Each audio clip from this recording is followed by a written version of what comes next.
All right, welcome everybody. I am Brian Lee Durfee, author of The Forgetting Moon and The Blackest Heart, both published by Simon & Schuster's Saga Press. Today I'm going to be reviewing Dean Koontz' Strangers. That's right, I got two copies here. I got the original copy that came out in 1996, and then I've got the reprint that came out about 15 years ago. The reprint, as you can see, has a let's see, a foreword by the author. Maybe you can read that there.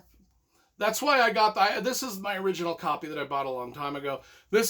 I bought this one because it has that foreword by the author. You can see it there. I wanted to read that. So let's talk about the covers. It came out in 1986. It was his third big, huge novel. I mean, Whispers was his big hit, and then Phantoms, he followed that up with an even bigger hit called Phantoms.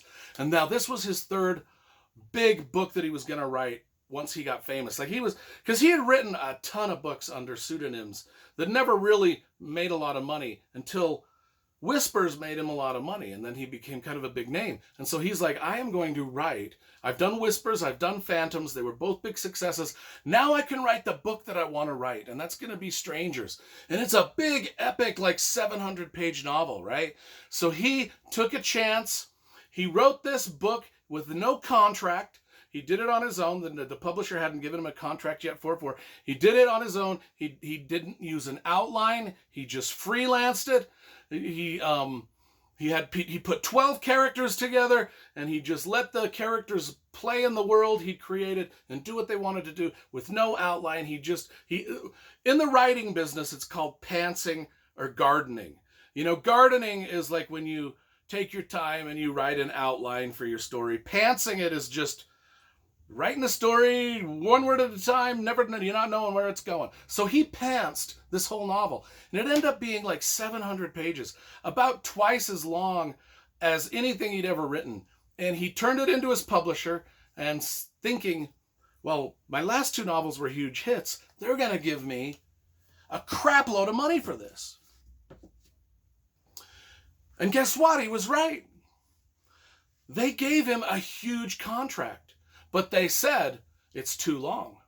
The publisher said, this book is too long. Your other books were about 400 pages. This one's about 800 pages. You need to cut it in half. And he's like, no, I'm not going to cut it in half. Well, he's already got a check for a big amount of money. And he's like, I'm going to keep it the way I want. And they're like, you cut that sumbitch in half and we'll double your money. That's what they did. They said, you cut it in half, you cut half the words out of there, and we will double your money. And so he's like, wow, I really could use double the money. And so he sat down to, most of his books took 6 months to write. He spent 1.5 years on this one, between writing it because it was big and then trying to cut words out of it. Finally, he got so frustrated trying to cut words out of it, he just went back to the publisher and said, he cut 10 words out. He cut 10 words. That's it. He found a way to cut 10 words. And he's like, that's all I can do. I know you offered me double the money to cut it down to a more reasonable size.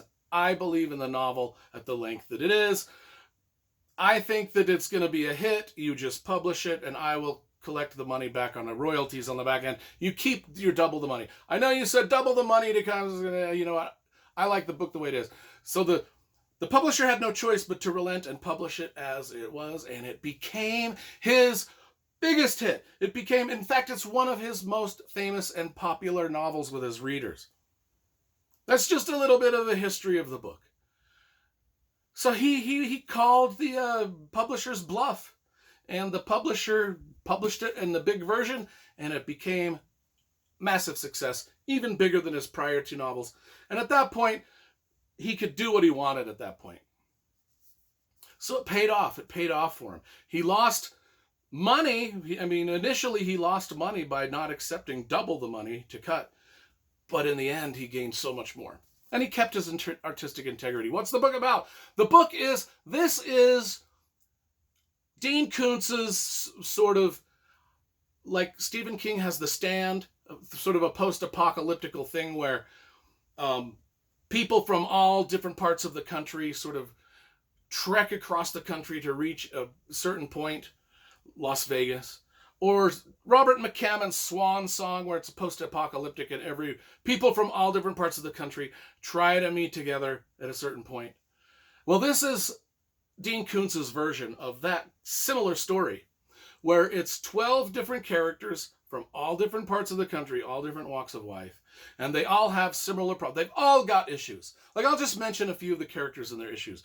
But Dominique lives in Laguna Beach. His issue is he's a sleepwalker, and so he's got some sort of supernatural mental thing in his head that makes him sleepwalk. He's also a writer. Another thing that Dean Koontz a lot, just like Stephen King, Dean Koontz uses a lot of writers as his main characters. Another character is Ginger in Boston. She suffers from the fugue.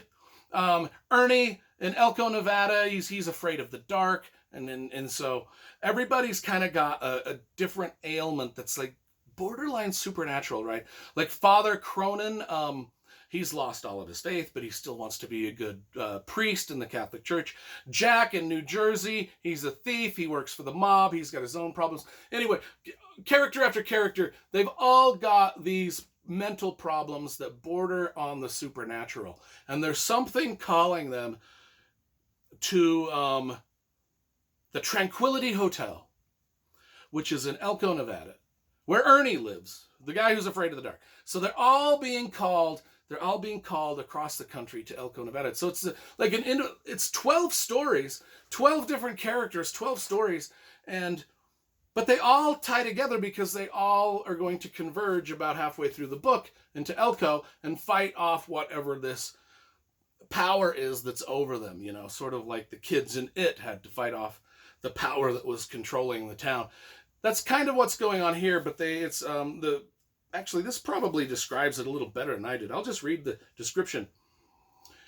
They were all strangers, a handful of people from different backgrounds, living in different towns and cities across America. They had nothing in common except fear.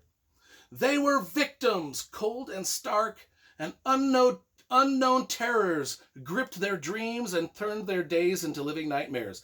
They were a chosen few, and they could not escape. Deep in the heart of a sprawling desert, Elko, Nevada, a dark memory called out to them, drawing them to the Tranquility Motel, where the terrifying truth awaits them.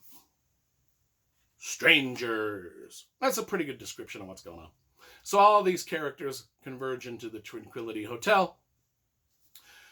How do I like it? How did I like this? I think it's one of Dean Koontz's better works. A lot of people, this is their favorites of his. It's not my favorite of his by a long shot.